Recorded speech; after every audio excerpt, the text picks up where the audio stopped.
welcome to this video on scientific notation as per viewer request. So we're going to look at writing numbers in scientific notation, and what we've got here is a wee 4-step guide in order to help you do that. So the best thing to do is I can just quickly read through it first of all, and then we'll work through them as we do each question. It'll probably be a good idea for you to get a screenshot or a copy of this. So on the first part there, if there's not already a decimal point in the number, you draw one in at the very end. So that's the first part. The second part is to now draw another point between the first non-zero digit and the next digit. Number 3 is to draw leaps over each number to get from the number in 2 to the number in 1. And the number of leaps determines the power. So if you leapt to the left, it's negative, and if you leapt to the right, it's positive. So what I'm going to do, I'm just going to apply these to these 8 questions on the board. So the first one here we have is 125,000. So there is actually a comma in there, but that's not a point, okay? So the first thing there it says is if there's not already a decimal point in the number, draw one at the very end. So I'm going to draw one in here. It then says, now draw another point between the first non-zero digit and the next digit. So this is the first non-zero digit. So we draw a point between here and here. And then what it says is draw leaps over each number to get from the dot that you've done, the decimal point you've done in 2, to the decimal point you've done in 1. So this is the one that we done in 2. So I'm just going to draw the leaps. So we go 1, 2, 3, 4, 5. And as you can see, it says the number of leaps determines the power. If you leapt to the left, it's negative. If you leapt to the right, it's positive. So we actually leapt to the right. So to write it in scientific notation, we have 1.25. Maybe just make that a little bit bigger. 1.25, it's times 10, and the power is 1, 2, 3, 4, 5, and it's positive. So that's the first one. I'm going to do this example now. We'll make sure that we're mixing it up to get as many different kinds of examples as you could expect to see. So this one we've got 0.046. So again, we just go through the 4-step guide. If there's not already a decimal point in the number, draw one in at the very end. Well, there is a decimal point in that one. It now says, now draw another point between the first non-zero digit, which would be the 4, and the next digit, so it would be in here. Now we have to draw the leaps to get over each number to get from the one that we done in 2 to the one here. So we start here and we go 1, 2. So there's 2 leaps. And the number of leaps determines the power. So we know that it's going to be 2, and because we leapt to the left, it's negative. So the power is going to be negative 2. So we have 4.6, and it's always times 10, and the power is negative 2. We'll go into this one here. So we've got 300, and it says if there's not already a decimal number in the point, in the number, draw one at the very end. So there isn't one in, so we draw one in here. We now draw another point between the first non-zero digit and the next digit. So 3 is the first non-zero digit, so we draw one in here. And then we draw the leaps over each number to get from the point that we done in 2 to the point at the beginning. So we just go 1, 2, and the number of leaps determines the power.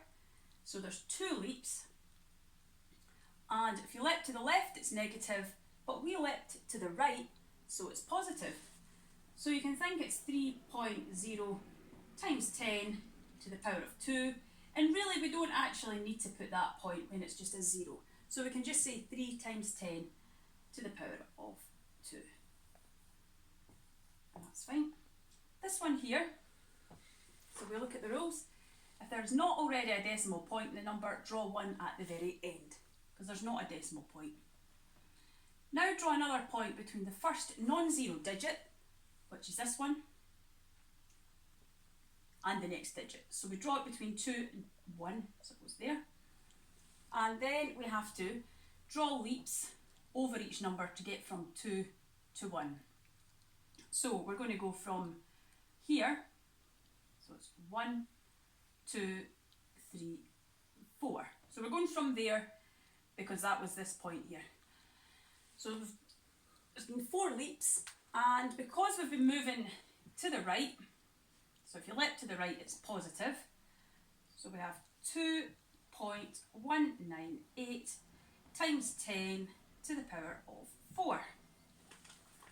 We'll have a look at this one here. Again, if there's not already a decimal point in the number, draw one at the very end. Well, there is a decimal point. So you now draw another point between the first non-zero digit and the next digit. So that's the first non-zero digit, and that's the next one, so we draw it in here. And then we draw the leaps over each number to get from the point in the second one to the point in the first one. So we just go from here to there. So the number of leaps determines the power. So we know that it's just one leap, but we leapt to the left, so it's negative. So the power is negative 1, and it's 2.7 times 10, and the power is negative 1. So I should say it's always times 10 in every single one of these as well. We'll go to this one here. So if there's not already a decimal point in the number, draw one at the very end. So do not confuse a comma with a decimal point. So there isn't one. So we'll draw one at the very end. You now draw another point between the first non-zero digit, which is the 5, and the next digit. So it goes here. And then you draw the leaps from each number to get from 2 to this one here, to get from the decimal point you've done in 2 to the one you've got in 1. So we go 1, 2, 3, 4. So we know that the power is 4, and it says if the number of leaps determines the power. If you leapt to the left, it's negative, but we leapt to the right, so it's positive. So we have 5.06 times 10, and it was 4 leaps, so it's to the power of 4. Seem to have quite a few 4s going on. Look at this one here. So it says if there's not already a decimal point in the number, draw one at the very end. Well, there already is one. It then says now draw another point between the first non-zero digit and the next digit. So on the very end there we have a 9, so that is our first non-zero digit. And I'm just going to put the point there, so although technically there isn't actually one there, that would be where it would go. And we have to draw the leaps over each number to get from this point to that point. So we go 1, 2, 3, 4, and the number of leaps determines the power, and we did leap to the left, so it's negative. So the power is negative 4, and we have 9, we can just leave it as 9, times 10, and the power is negative 4. And we'll finally have a look at this one here. So if there's not already a decimal point in the number, draw one at the very end. Well, as we can see in this one, there is a decimal point in the number. We now draw another point between the first non-zero digit and the next digit. So this is the first non-zero digit, and that's the next one. So that will go in there. Then we draw the leaps over each number to get from 2 to 1. So we go from here, and we go 1, 2, 3. So the number of leaps determines the power, so it's 3. And if you leap to the left, it's negative. And we did leap to the left, so it is negative. So it's negative 3. And then we have 3.24. And we times 10 to the power of negative 3. So I hope that's been helpful. Please like, please subscribe. Please feel free to suggest any other maths videos you'd like to see. And in the next video, we're going to go the other way around, where we're going from scientific notation to standard form. See you.